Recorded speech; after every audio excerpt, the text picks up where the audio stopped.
बिस्मिल्लाहिर्रहमानिर्रहीम बिस्मिल्लाहिर्रहमानिर्रहीम। प्यारे बच्चों अस्सलाम वालेकुम। Subject Urdu class 7।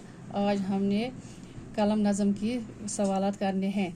पहला सवाल, नज़म में कलम की कौन कौन सी सिफ़तें बयान की गई है? जवाब, नज़म में कलम की बहुत सी सिफ़तें बयान की गई हैं। मसलन यही कलम कभी बादशाह के हाथ में होता है और वहाँ कैसे अदल के अहकाम लिखता है, और कभी सितमगर बनकर काम करता है, और अगर कहीं किसी शायर के हाथ में लग जाए तो कलाम शीरीन बन जाता है और अहले जहाँ को हैरान कर देता है, और कभी अगर मुसव्विर के हाथ में पहुँचे तो हुस्न का अनमोल नक्शा खींचे।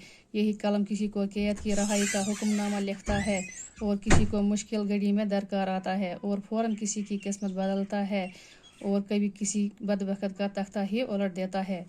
दूसरा सवाल, आलिम कलम से क्या काम लेता है? जवाब, आलिम कलम से बहुत से काम लेता है। हर एक जगह वो इस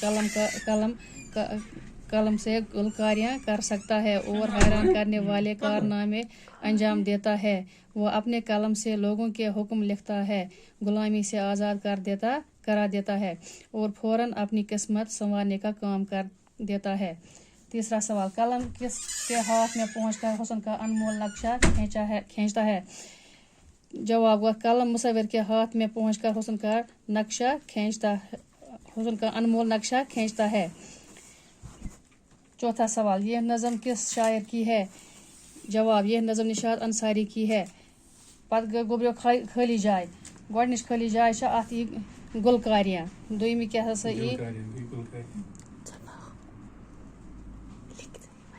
दोयमी गो अहल जहाँ, त्रेयमी गो जिंदगी, ژوٗرمہِ गो किस्मत, पूंژمہِ गो जवहर। बाकी वसलाम।